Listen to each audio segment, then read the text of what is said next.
अध्यक्ष member of parliament Shri Nalin Kumar ji काकू और आपके कर्नाटक स्टेट के चीफ मिनिस्टर जिनका आपने अभी अभी भाषण सुना, बहुत ही सीधे, सरल, ईमानदार और निर्णय लेने वाले मुख्यमंत्री ऐसे बसवराज जी बोम्मई और हमारे पार्लियामेंट के सारे कामकाज को देखने वाले parliamentary affair minister Shri Prahlad ji Joshi, Karnataka government में मिनिस्टर श्री जी पाटिल जी, श्री रवि कुमार जी, श्री गोविंद काजो, श्री लक्ष्मण सवाजी, श्री रमेश जयकोहली, श्री मुरुगेश निरानी, श्रीमती शशकला जोले, श्री आरती बसवरा, श्री शिवराम भट्टर, श्री अनिल मीनाके और इस सभा में मौजूद मेरे सभी सम्मानित बहनों भाइयों, कर्नाटक दयाला जनರಿಗೆ ನನ್ನ नमस्कारಗಳು। बहनों भाइयों, आप लोगों ने हम लोगों का बहुत ही खुशी के साथ स्वागत किया, लेकिन आप जानते हैं हमारी ये परंपरा स्वागत, अभिनंदन और नमस्कार कभी एकतरफा नहीं होना चाहिए। मैं भी अपनी तरफ से शीश झुकाकर आप सभी बहनों भाइयों का हार्दिक अभिनंदन करता हूं। आप सभी का मैं स्वागत करता हूं। और यह बेलवागी, यह पब्लिक मीटिंग हमारे लिए, भारतीय जनता पार्टी के लिए और हमारे मुख्यमंत्री बसवराज बोम्मई के यह कितनी शुभ है कि आप कल्पना नहीं कर सकते। इसलिए शुभ है कि आज इस देश में 3 राज्यों के चुनाव परिणाम आ रहे हैं, इलेक्शन रिजल्ट 3 राज्यों के आ रहे हैं, त्रिपुरा, नागालैंड और मेघालय। आपको जानकर खुशी होगी कि त्रिपुरा और नागालैंड दोनों में भारतीय जनता पार्टी फिर से अपनी गवर्नमेंट बनाने जा रही है, फिर से अपनी गवर्नमेंट बनाने जा रही है। और मेघालय में पहले से अधिक हम लोगों की सीटें बढ़ गई। इसलिए एक बार मैं पुनः आप सबका अभिनंदन करना चाहता हूं। मेरे लिए सौभाग्य का विषय था कि इस अवसर पर मैं आप सबके बीच यहां पर उपस्थित हूं। मेरे बहनों भाइयों, इस कर्नाटक प्रदेश का जहां तक प्रश्न है, मैं कह सकता हूं कि इस प्रदेश में पौराणिकता और आधुनिकता दोनों का एक अनूठा संगम हमको देखने को मिलता है। भगवान बसवेश्वर कर्नाटक के कण कण में विराजते हैं। मैं दुनिया के दूसरे देशों में गया हूं, वहां पर भी भगवान बसवेश्वर की चर्चा होती है। यहां पर एक से एक कवि हुए हैं। आदि कवि पंपा, पोन्ना और राणा की स्मृतियां आज भी यहां पर कायम है। और मैं मानता हूं कि यह धरती अक्का महादेवी की यह धरती है। और महारानी लक्ष्मीबाई से पहले अंग्रेजों को चुनौती देने वाले यदि कहीं पर यदि कोई पैदा हुआ तो इसी कर्नाटक की धरती पर कोई पैदा हुआ है। और रानी चेन्नम्मा की वीर गाथा केवल कर्नाटक में ही लोग नहीं सुनाते हैं, केवल कर्नाटक में ही लोग नहीं जानते हैं, बल्कि दुनिया के दूसरे देशों में चले जाइए, वहां पर रानी चेन्नम्मा के बारे में लोग चर्चा करते हैं। ऐसी यह धरती है। मेरे बहनों भाइयों, उनकी सहयोगी सांगला रायन्ना, मैं मानता हूं हमारा कितना सौभाग्य रहा है आज एक स्थान पर आने के बाद, इस पब्लिक मीटिंग में आने के पहले मुख्यमंत्री बसवराज जी बोम्मई, प्रहलाद जी जोशी और अपने कातिल जी के साथ मैं उनकी प्रतिमा को माल्यार्पण करने के लिए गया और साथ ही साथ उनकी समाधि को भी माल्यार्पण करके मैं मानता हूं कि मैं तो आज धन्य हूं। यह मेरा सौभाग्य है और मैं मानता हूं वीरता और शौर्य की सदैव कर्नाटक की धरती जो साक्षी रही है। मेरे बहनों, मैं लांस नायक हनुमंतप्पा कोडप्पा को मैं भूल नहीं सकता। एक वह सेना के जवान थे जिन्होंने सियाचिन में दुश्मनों से को ऐसी कड़ी टक्कर दी, ऐसी कड़ी टक्कर दी कि आज तक उसे लोग याद रखते हैं। इसी धरती से पैदा हुए और इतना ही नहीं, कई ऐसे यहां पर बहादुर पैदा हुए। यहां पर फील्ड मार्शल के.एन. करियप्पा कितने बहादुर थे। यहां की माताओं ने कैसे कैसे लालों को, कैसे बेटों को उन्होंने जन्म दिया कि करियप्पा का के बेटे को पाकिस्तान ने बंदी बना लिया था। लोगों ने कहा कि करियप्पा जी कहें तो उनके बेटे को हम छोड़ सकते हैं, लेकिन हमारे यहाँ के कर्नाटक की धरती पर पैदा हुए फील्ड मार्शल के.एन. करियप्पा ने कहा कि हमारा केवल एक बेटा नहीं है, लेकिन जितने भी हमारे युद्धबंदी पाकिस्तान में हैं वो सभी के सभी हमारे बेटे हैं। जब तक सभी रिहा नहीं होंगे तब तक अपने मैं बेटे की रिहाई की मांग नहीं करूंगा। ये ऐसी धरती है, सूरवीरों को इस धरती ने जन्म लिया है। मेरे बहनों भाई, आज इस बेलगामी की धरती पर यदि हम सब यहां पर उपस्थित हैं तो मैं ये कहना चाहूंगा कि हम जहां पर इस स्थान की गौरवशाली परंपरा को याद कर रहे हैं, आप सब तालियां बजाकर उसका स्वागत कर रहे हैं, तो वहीं पर आज इस बात की आवश्यकता है कि यह विजय संकल्प यात्रा है। तो मेरे बहनों भाइयों, एक बार हाथ उठाकर आप यह संकल्प लीजिए कि हम फिर से कर्नाटक में 2/3 मेजॉरिटी, 2/3 बहुमत से भारतीय जनता पार्टी की सरकार बनाएंगे और नए कर्नाटक का हम निर्माण करेंगे। हाथ उठाकर एक बार सभी संकल्प लीजिए। बोलिए भारत माता की। बहुत बहुत धन्यवाद। मैं मानता हूं इस यात्रा के लिए बहुत सोच समझकर बेलगावी का चयन किया गया है।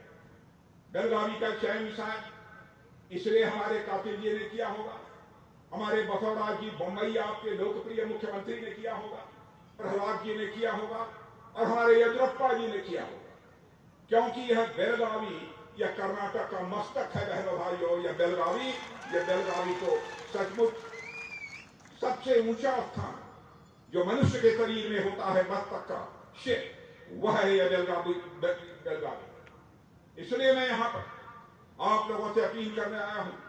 2018 में चुनाव हुआ था, भारतीय जनता पार्टी उस समय पहली बार सरकार बनाई थी। 6 दिन की केवल सरकार येदियुरप्पा जी की बनी थी। उसके बाद 1.5 साल तक यहां पर कुमार स्वामी जी की सरकार रही। 2 वर्षों तक यहां पर येदियुरप्पा जी की सरकार रही, लेकिन अपने स्वास्थ्य कारणों से येदियुरप्पा जी ने यह फैसला किया, लंबे समय तक कर्नाटक की जनता की हमने सेवा की है, अब मैं इस सत्ता के पद से अपने संन्यास लेना चाहता हूं। और उन्होंने उनकी सहमत से यह तय हुआ कि कर्नाटक की शासन की बागडोर कौन संभाल सकता है। यह फैसला हुआ कि जो बहुत ही सज्जन व्यक्ति हो, सीधा व्यक्ति हो, सरल व्यक्ति हो, निर्णय लेने वाला, डिसाइसिव यदि कोई व्यक्ति हो, तो बसवराज बम्बई को यहां का चीफ मिनिस्टर बनाया जाना है। और भाषण कर रहे थे आपने देखा होगा कितनी सहजता के, कितनी सरलता के, कितनी मधुर वाणी वह बोल रहे, कहीं पर कोई शोर शराबा नहीं, कुछ नहीं। भाइयों, यदि यहां के धरती पुत्र राजनेता येदियुरप्पा जी ने एक त्याग पत्र लिया है, तो मैं समझता हूं कि उसका सम्मान पूरे कर्नाटक के द्वारा किया जाना चाहिए। क्योंकि येदियुरप्पा जी, आप लोगों को जानकारी होगी कि वह कर्नाटक के नेता हैं। भारतीय जनता पार्टी में उनका कितना बड़ा सम्मान है।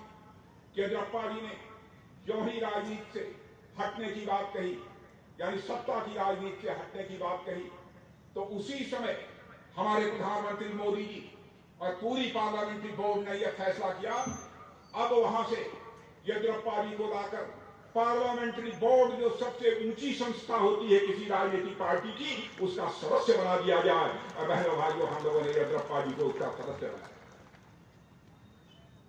कर्नाटक की जो उन्होंने सेवा की, उसको भारतीय जनता पार्टी कभी नहीं भूल सकती है। उसका हमने स्वागत किया, अभिनंदन किया। आज हमारे येदियुरप्पा जी की भी यही इच्छा है, और मोदी जी की इच्छा तो आप अच्छी तरह जानते हैं। येदियुरप्पा जी की इच्छा है कि जिस प्रकार से पूरा का पूरा 5 वर्षों का समय भारतीय जनता पार्टी को मिलना चाहिए था, वो नहीं मिल पाया। तो इस बार के चुनाव में पूरा का पूरा बहुमत ही नहीं बल्कि 2/3 बहुमत, 2/3 मेजॉरिटी भारतीय जनता पार्टी को प्राप्त होनी चाहिए। इसलिए येदियुरप्पा जी ने भी कहा कि पूरी ताकत लगाकर मैं भारतीय जनता पार्टी को 2/3 यानी 2/3 मेजॉरिटी दिलाने के लिए मैं काम करूंगा। बहनों भाइयों, यह कोई छोटी बात नहीं है।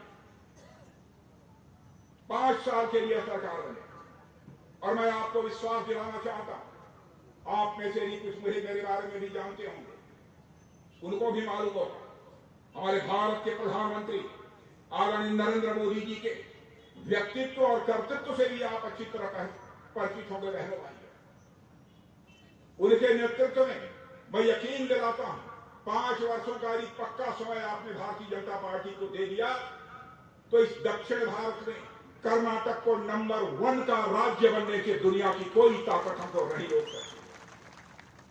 आपने देखा होगा कि पिछले दिनों ही अभी हमारे प्रधानमंत्री मोदी जी आए थे शिमोगा में और उन्होंने एक शानदार एयरपोर्ट का उद्घाटन किया। हुबली के बाद यह शिमोगा का एयरपोर्ट बन जाने के कारण, इसका उद्घाटन होने के कारण एयर कनेक्टिविटी से यह पूरा का पूरा क्षेत्र जुड़ गया। और मैं कहना चाहता हूं एयर कनेक्टिविटी नहीं, रोड कनेक्टिविटी में भी जिस तेजी के साथ हमारी सरकार में काम हुआ है, बहनों भाइयों, आजाद भारत के इतिहास में कांग्रेस ने वह काम नहीं किया जो कि हमारी सरकार ने किया। 9 वर्षों के अंदर विद इन 9 ईयर्स हमारी गवर्नमेंट ने 3.5 लाख 3.5 लाख किलोमीटर ग्रामीण सड़कों को, गांव के सड़कों को हमारी गवर्नमेंट ने यानी मोदी जी की गवर्नमेंट ने बनाया है। मेरे बहनों, जो काम कांग्रेस की सरकार 50 वर्षों में नहीं कर पाई, उस काम को हमारे प्रधानमंत्री मोदी जी ने 9 वर्षों के अंदर पूरा किया। नेशनल हाईवे आज चौड़ी चौड़ी सड़कें आपको दिखाई दे रही हैं। आपको जानकर आश्चर्य होगा 9 साल के अंदर ही 80,000 किलोमीटर, 80,000 किलोमीटर नेशनल हाईवे बनवाने का काम यदि किसी ने किया है तो हमारे भारत के प्रधानमंत्री नरेंद्र मोदी ने किया है। मेरे बहनों, कभी भी उन्होंने किसी के साथ कोई भेदभाव नहीं किया। उनके दिल की तड़पन है, मोदी जी के दिल की तड़पन है। कर्नाटक का विकास होना चाहिए। आप ये कहेंगे कि मैं कैसे मान लूं, मोदी जी के दिल की तड़पन है कि कर्नाटक का विकास होना चाहिए। तो मैं कुछ उदाहरण आपको देना चाहता हूं। अभी एयरपोर्ट का आपने देखा, तुमकुर में आपने देखा, कर्नाटक की धरती पर हिंदुस्तान एरोनॉटिक्स लिमिटेड बहनों भाइयों हेलीकॉप्टर तैयार करेगी, लड़ाकू हेलीकॉप्टर तैयार करेगी। यह कर्नाटक की धरती पर होगा। क्या कर्नाटक के लोगों को इससे रोजगार नहीं मिलेगा? इतना ही नहीं, इंडस्ट्रियल कॉरिडोर, ऐसा क्षेत्र जिसमें उद्योग ही खड़े किए जाएंगे। चेन्नई से लेकर बेंगलुरु तक एक इंडस्ट्रियल कॉरिडोर और साथ ही साथ हैदराबाद से लेकर बेंगलुरु तक एक इंडस्ट्रियल कॉरिडोर और मुंबई से लेकर बेंगलुरु तक एक इंडस्ट्रियल कॉरिडोर, 3 इंडस्ट्रियल कॉरिडोर इस कर्नाटक में खड़ा करने का काम यदि किसी भारत माता के सपूत ने किया है तो भारत माता के सपूत का नाम है श्री नरेंद्र मोदी, भारत के प्रधानमंत्री। क्या बहनों भाइयों, इन तक कामों की इज्जत नहीं की जानी चाहिए? क्या इनका सम्मान नहीं किया जाना चाहिए? और मैं दावे के साथ कह सकता हूं यह मुंबई और जो बेंगलुरु जो औद्योगिक कॉरिडोर, इंडस्ट्रियल कॉरिडोर यह जो बनाया जा रहा है, बहनों भाइयों, बेलगावी के लोगों को भी बहुत बड़ा उसका लाभ मिलने जा रहा है। मैं आपको यकीन दिलाता हूं। कर्नाटक में बराबर सूखे की समस्या रहती है, पानी का अभाव रहता था कि नहीं? मैं इधर पूछना चाहता हूं, कर्नाटक में खेत की सिंचाई के लिए पानी का संकट पहले रहता था कि नहीं? रहता। हमारे प्रधानमंत्री ने संकल्प लिया है बहनों भाइयों, क्योंकि लोग कहते थे, अब हमारे प्रधानमंत्री कहते हैं हो गया सूखा, अब निवास के नीरू और भूमि के निरावरी, हर घर को पानी और हर खेत को पानी। हर घर में पानी जाना चाहिए, हर खेत को पानी मिलना चाहिए। यह बात हमारे प्रधानमंत्री ने की है। प्रधानमंत्री तो बहुत सारे लोग हुए हैं, कहते कुछ हैं, करते कुछ हैं। कांग्रेस के नेताओं के बारे में आप अच्छी तरह जानते हैं। उनकी कथनी और करनी में, उनके वर्ड्स और डीड्स में अंतर होता है मेरे बहनों भाइयों। लेकिन भारतीय जनता पार्टी हिंदुस्तान की एक ऐसी राजनीतिक पार्टी है जो कहती है वह करके दिखाती है, चाहे उसके लिए कितनी भी बड़ी कीमत क्यों हो। और यहां बैठे हुए हमारे पत्रकार मित्र भी, मैं उनसे भी कहना चाहता हूं, भारतीय जनता पार्टी का इलेक्शन मैनिफेस्टो उठाकर देख लीजिए। इसके पहले के भी जो चुनाव है, हमने जो कहा था वह न किया हो तो हमारे ऊपर सवाल या निशान लगा दिए। हम जो कहेंगे वह करेंगे। विश्वास का संकट, क्राइसिस ऑफ क्रेडिबिलिटी हम भारत की राजनीति में नहीं पैदा होने देंगे मेरे बहनों। प्राण जाई पर वचन न जाई, यह भारतीय जनता पार्टी का संकल्प है। हम 1951 से बराबर यह कहते आ रहे हैं हमारी सरकार बन जाएगी, बहुमत मिल जाएगा। जम्मू कश्मीर के अंदर जो धारा 370 लगी है, जिसके कारण जम्मू कश्मीर को अन्य राज्यों की अपेक्षा विशेषाधिकार प्राप्त है, उसको हम समाप्त करेंगे। आपने देखा सरकार बनते ही, संसद के दोनों सदनों में बहुमत मिलते ही चुटकी बजाकर धारा 370 हमने समाप्त कर दिया। और आज जम्मू कश्मीर का भी वही दर्जा है जो हिंदुस्तान के अन्य राज्यों का दर्जा।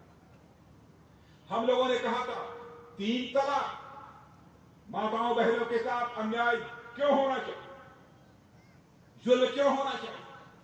लोगों ने कहा था वो मुस्लिम है, उनको छेड़िए। हिंदू भी हमारा भाई है, मुसलमान भी हमारा भाई है, जो भी भारत माता की कोख से पैदा हुए हैं सभी हमारे भाई। उनकी औरतें भी हमारी माता और बहनें। हम कैसे किसी को इजाजत दे सकते हैं?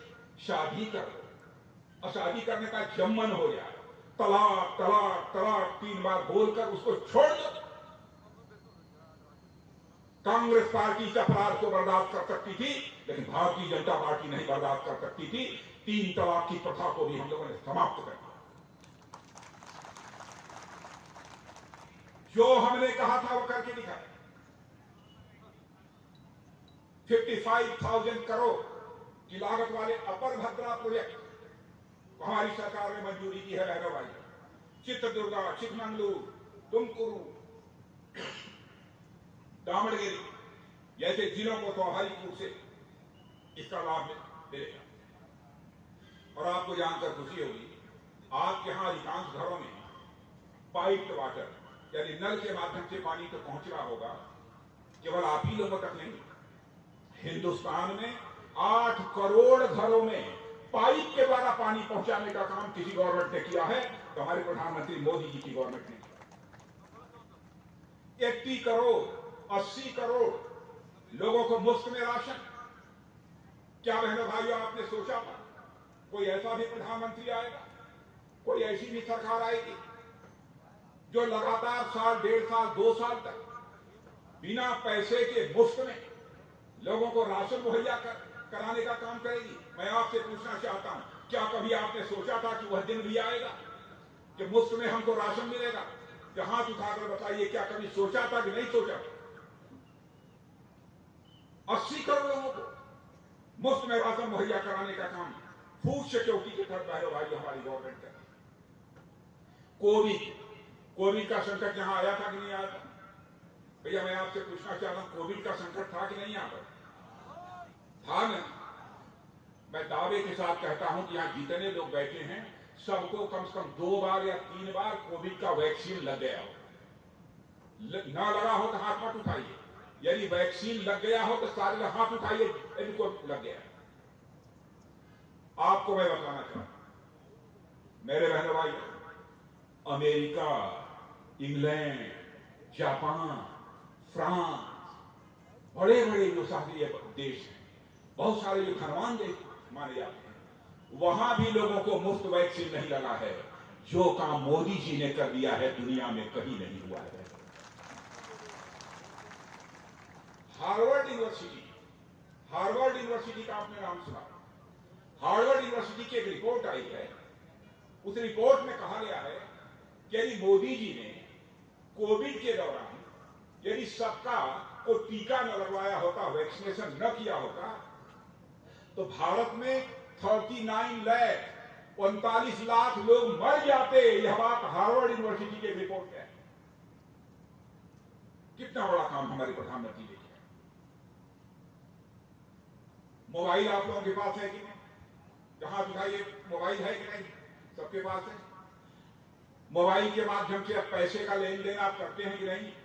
कितने लोग करते हैं? जहां उठाइए। जानते हैं, कांग्रेस कहती थी ये गांव के लोग तो पढ़े लिखे नहीं होते, अनपढ़ होते हैं, ये क्या मोबाइल चलाएंगे, ये मोदी जी को क्या हो गया।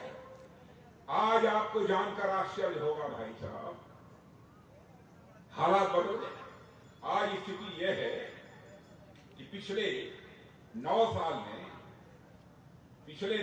में लगभग 13 लाख करोड़, 1 लाख करोड़ नहीं, 1,000 करोड़ नहीं, 13 लाख करोड़ मोबाइल से हमारे देश के नागरिकों ने इधर से उधर कर दिया है। मेरे भाइयों, यह करिश्मा भी यही हुआ है हमारे प्रधानमंत्री नरेंद्र मोदी के कारण। चाहे कोई छोटी बात है।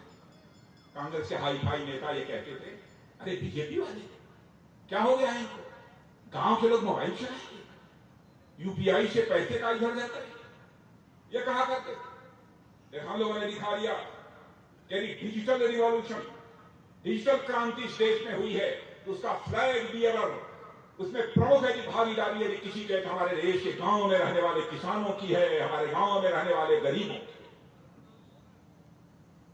करके हम लोगों ने देखा।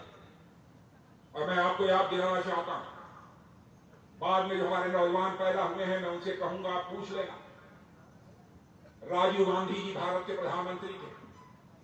एक बार उन्होंने कहा, मैं क्या करूं, मैं 100 पैसा दिल्ली से भेजता हूं जनता के लिए, नीचे पहुंचते पहुंचते केवल 14 पैसा लोगों की जेबों में पहुंच पाता, शेष पैसा करप्शन की भेंट चढ़ जाता। यह लाचारी व्यक्त की। लेकिन इस चुनौती को भारत की राजनीति में किसी ने स्वीकार किया है, हमारे प्रधानमंत्री नरेंद्र मोदी ने स्वीकार किया। किसान सम्मान निधि जो आपको मिलती है, बहनों भाइयों, 100 पैसा यदि दिल्ली के बैंक से चलता होगा तो आपके खाते में 100 का 100 पैसा पहुंचता होगा, 1 पैसा भी इधर उधर नहीं हो पाता। और बहनों भाइयों, यदि हमारी बात सच हो तो एक बार हाथ उठाकर ताली बजा दीजिएगा तो मैं मान लूं कि हमारी बात सच है। हाथ उठा के जब ताली बजा दिए तो मैं मान लूंगा। मीडिया के मित्रों, यह रिस्पॉन्स जनता का देखिए, यह करिश्माई काम यदि किसी ने किया है तो हमारे प्रधानमंत्री मोदी जी ने किया। केवल भाषण देने से भ्रष्टाचार समाप्त नहीं होगा, सिस्टम में बदलाव लाकर, व्यवस्था में परिवर्तन लाकर ही भ्रष्टाचार को समाप्त किया जा सकता है, और कोई दूसरा चारा नहीं। राजीव गांधी जी ने कहा था, भ्रष्टाचार लाइलाज, भ्रष्टाचार लाइलाज है, भ्रष्टाचार का इलाज हो ही नहीं सकता। हमारे मोदी जी ने सीना ठोक कर कहा है, मेरे साथियों, भ्रष्टाचार लाइलाज नहीं है, मेरे पास भ्रष्टाचार का पक्का इलाज है, पक्का इलाज है, और वह इलाज करके दिखाएं। लोग कहते हैं, भारत, कांग्रेस के लोग कहते हैं महंगाई बढ़ रही है, महंगाई बढ़ रही है। बहनों भाइयों, कोविड के कारण दुनिया के एक देश का नाम कोई मां का लाले हमको बतला दे जहां महंगाई में बढ़ी है। कांग्रेस के लोग देश की जनता को गुमराह करते हैं। सारी दुनिया में सबसे कम महंगाई यदि कहीं बढ़ी है तो केवल भारत में बढ़ी है। मेरे बहनों भाइयों, सारी दुनिया के देशों में ज्यादा महंगाई बढ़ी है। कोई ऐसा संकट यदि देश की जनता के सामने पैदा होगा, उस संकट का भी निवारण हम करेंगे। मैं आपको विश्वास दिलाना चाहता हूं। भारत की अर्थव्यवस्था कैसी हो गई है, आपको जानकर खुशी होगी। पहले जब हमारी सरकार बनी थी 2014 में, जब मोदी जी प्रधानमंत्री बने थे, तो हमारे देश की इकोनॉमी यानी अर्थव्यवस्था दुनिया के सारे देशों को मिलाकर 10वें 11वें स्थान पर थी, 10th 11th पोजीशन पर थी। आज सीना ठोक कर आप कहो कि हमारे देश की इकोनॉमी, हमारे देश की अर्थव्यवस्था दुनिया के टॉप 5 कंट्रीज में आकर खड़ी हो गई है। दुनिया की 5 कंट्री क्या छोटी बुलंदी है? अभी मॉर्गन स्टैनले, एक बहुत बड़ी शख्सियत, इन लोगों ने कहा है, उसके लोगों ने कहा है कि वह दिन दूर नहीं है कि 2027, 2027, 28 यानी 4-5 साल में ही अमेरिका और चीन के बाद सबसे बड़ी अर्थव्यवस्था, सबसे बड़ी इकोनॉमी इस दुनिया की किसी की होने जा रही है तो भारत की होने जा रही है। बहनों भाइयों, भारत की होने। अंतर्राष्ट्रीय जगत में, इंटरनेशनल कम्युनिटी में भारत की इज्जत बढ़ी थी। पहले भारत के लोग दुनिया के दूसरे देशों में जाते थे तो उनकी बातों को लोग गंभीरतापूर्वक नहीं सुनते थे, एक कान से सुनते थे, दूसरे से निकाल देते। लेकिन आज इंटरनेशनल फोरम पर, अंतर्राष्ट्रीय मंचों पर भारत कुछ बोलता है तो मेरे बहन भाइयों, दुनिया कान खोलकर सुनती है कि भारत बोल क्या रहा है। यह भारत की हैसियत बढ़ी है। क्या आपको गर्व की अनुभूति नहीं होती कि हमारे देश की इज्जत, हमारे देश की प्रतिष्ठा सारी दुनिया में बढ़ी है? आतंकवाद का भी सहायता करने में काफी हद तक हम लोगों ने कामयाबी हासिल की। हम लोग छोड़ेंगे नहीं। पीएफआई पर भी हम लोगों ने बैन लगा दिया, पीपुल्स फ्रंट ऑफ इंडिया। जो दहशत पैदा करेगा, जो आतंक पैदा करेगा, उसको हमारी सरकार किसी भी सूरत में माफ नहीं करेगी। अब कांग्रेस की हालत क्या है? कांग्रेस के एक नौजवान नेता हैं, जानते हैं? जानते हैं? जानते हैं नहीं? अब उनकी लॉन्चिंग की जा रही है, लॉन्चिंग की जा रही है। भारत जोड़ो यात्रा बनी। भाई, भारत जोड़ो यात्रा, भारत को जो 2 खंडों में टूटना था वो तो 15 अगस्त 47 के पहले टूट गया 2 खंडों में। मैं सोचा कि भारत जोड़ो यात्रा पर निकल रहे हैं राहुल जी, शायद वह कराची जाए, शायद लाहौर जाए, नहीं गए। किसको जोड़ने का काम कर रहे हैं? पूरा भारत एक है, एकजुट है।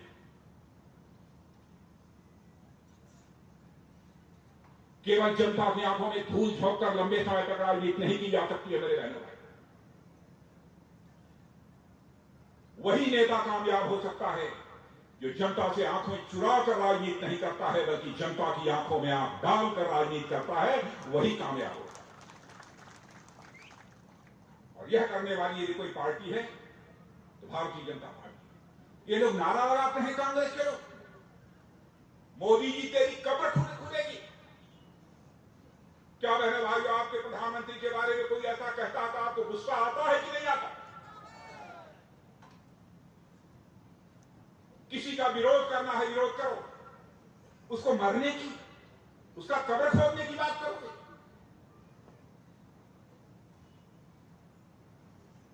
और मैं कहना चाहता हूं बहनों भाइयों, वह मोदी जी की कब्र नहीं खोद रहे हैं, यह कहकर वो अपनी कब्र खोद रहे हैं।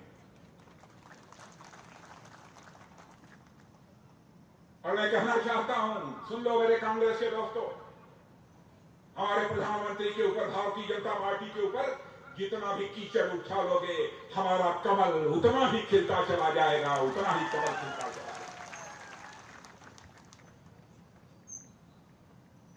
भारतीय जनता पार्टी को आप अच्छी तरह समझ चुके हैं मेरे बहनों भाई। और आप समझ लीजिए, पहले तक 2G का जमाना था, 5G का आ गया। 6 लाख किलोमीटर, वारे मोदी जी कमाल कर दिया। 6 लाख किलोमीटर ऑप्टिकल फाइबर